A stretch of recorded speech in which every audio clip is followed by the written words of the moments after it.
Saya menulisnya dengan judul Suara Gelisah di Tengah Ancaman yang Berisiko.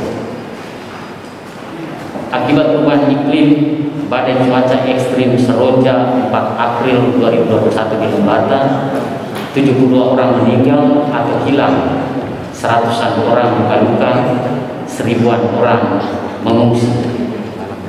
Peristiwa bencana ini masih belum cukup membuat keseluruhan sistem menjadi siap, terintegrasi dan bersinergi untuk adaptasi perubahan iklim dan kesiapsiagaan bencana di Lembata, dari lini terkecil di tingkat desa sampai di level kabupaten. Entah perlu berapa banyak lagi martir dari keluarga kita yang menuliskan nisan di pusarannya, atau mereka yang tak berbusara untuk membuat semua hati tergerak. Ini baru bencana hidrometeorologis. Bencana geologi juga jelas mengancam di depan mata kita. Gunung api Batu Tara di sisi laut Pulau Komba pun telah terdeteksi gunung api bawah laut Ibu Komba, Abang Komba, dan Baruna Komba. Gunung api Lelewotolo, Ilewerung, dan Hobart, sesar utara yaitu sesar Flores dan sesar Weber, sesar utara selatan Lembata, dan sesar kecil lainnya di Pulau Lembata, longsor, banjir, dan lain-lain. Boleh dikata ada 17 jenis ancaman bencana di muka bumi ini ada di Lembata. Mulai dari aspek bencana geologi, bencana hidrometeorologi, bencana sosial, kegagalan teknologi, kecelakaan transportasi menjadi ancaman nyata tak terelakkan.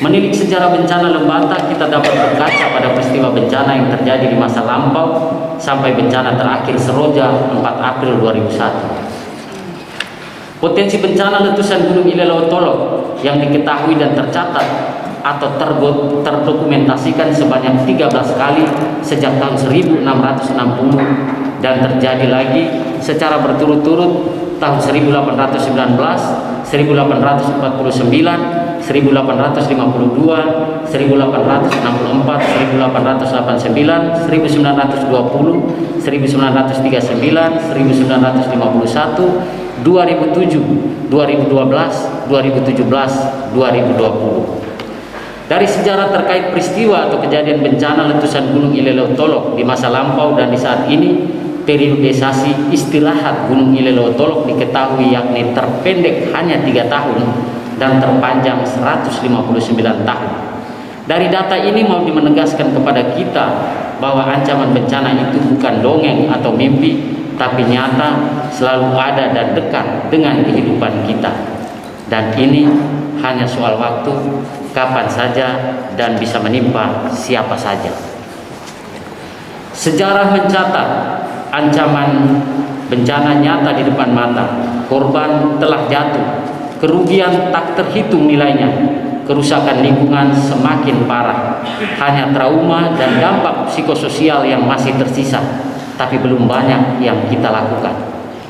Apa yang belum kita lakukan? 1. Mempersiapkan sistem informasi peringatan dini yang kuat yang akan segera didapat oleh masyarakat. Pengalaman Seroja 4 April 2021 harusnya pemerintah menjadi subjek yang patut dipersalahkan dan bisa digugat secara class action oleh masyarakat karena pemerintah dianggap alpa dan lalai dalam menyampaikan informasi peringatan atau boleh dikata tidak tersampaikan ke masyarakat. Pusdalops, Pusat Kendali Operasi, harus terbentuk di BPBD sebagai juga untuk unit informasi rutin kebencanaan. Kedua, sistem penanganan kedaruratan.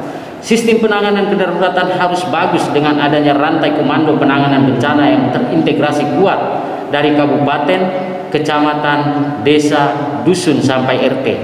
Di level kabupaten harus juga terperinci pembagian peran, tugas, dan tanggung jawab dalam klaster penanggulangan bencana. Peran NGO, LSM, komunitas, relawan harus terakomodir sejak sebelum bencana dalam des relawan. Setiap warga masyarakat harus mengetahui ancaman apa yang ada dan bisa menjadi bencana. Setiap warga masyarakat, pemerintah desa, pemerintah kabupaten harus sudah tahu di mana titik pengungsian untuk setiap desa. Semua perangkat desa harus sudah tahu apa yang harus dilakukan di saat darurat bencana dan di tempat pengungsian. Semua itu tergambar dalam rencana kontingensi atau rencana kedaruratan yang oleh BNPB disebut wajib. Dokumen ini terabaikan walaupun diteriaki setiap tahun. Untuk Lembata, dokumen Rencon ini sudah ada di tahun 2012 yang diinisiasi oleh YPS bekerjasama dengan Oxfam. Tapi kerja-kerja bencana sejauh ini kita tidak mengacu kepada dokumen ini. Dan saat ini Plan sedang membantu kita Lembata untuk kemudian mereview kembali dokumen Rencon ini, dan tim saat ini sedang bekerja untuk pembuatan dokumen Rencon. Yang ketiga, sistem penanganan pasca bencana. Setelah darurat bencana 14 hari atau lebih, saat pengungsi dipulangkan, hari itu juga dimulai dengan transisi pemulihan darurat. Transisi pemulihan darurat adalah tahap sebelum rehabilitasi dan rekonstruksi. Transisi pemulihan darurat adalah kondisi pemulihan awal bagi masyarakat sebelum benar-benar bisa kembali mandiri. Adalah tanggung jawab pemerintah sesuai amanat Undang-Undang Dasar 45 dan yang kemudian diturunkan dalam Undang-Undang 24 2007 tentang penanggulangan bencana dan turunan regulasi lainnya.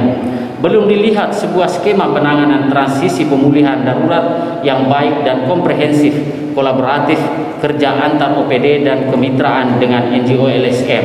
Masing-masing parsial dengan polanya sendiri. Transisi pemulihan darurat bukan hanya soal hunian, tetapi menyangkut aspek ekonomi, pendidikan, kesehatan, sosial, budaya, mata pencarian, dan lain-lain.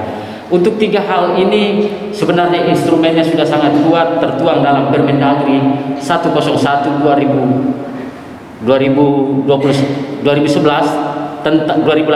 tentang standar pelayanan minimal. Ada 3 standar pelayanan minimal yang mesti dikerjakan oleh pemerintah.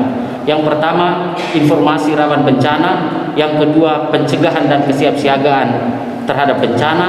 Dan yang ketiga, penyelamatan dan evakuasi korban. Dengan mengerti dan memahami peristiwa atau kejadian bencana di Lembata, maka diharapkan akan meningkatkan literasi bencana masyarakat dan kita semua. Sebab jika masyarakat telah sadar literasi bencana, maka akan mudah memahami riwayat atau sejarah bencana di lokasi sekitarnya, tahu dampak dan risiko yang ditimbulkan, dan memiliki kapasitas dan pengetahuan atau keterampilan untuk menghadapinya. Bencana alam tidak bisa dihindari, tapi jumlah korban jiwa bisa dikurangi, diminimalisir, bahkan dihindari. Sebagaimana tagline kita Lembata menerima penghargaan tingkat nasional sebagai daerah yang tangguh bencana, salam tangguh, zero korban bencana. Bagaimana mungkin kita dapat mencapai zero korban bencana kalau kita tidak punya cukup literasi bencana, dan kalau kita tidak punya cukup pengetahuan dan kapasitas terkait literasi bencana? Tentu ini sangat berdampak pada kepedulian dan keberpihakan kita untuk menuangkannya dalam program dan kebijakan di segala level.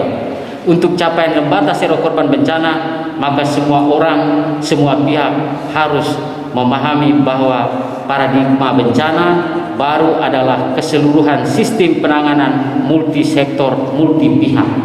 Sejauh ini kita masih melihat bencana menjadi urusan leading sektor tertentu. Padahal kalau kerja bencana ada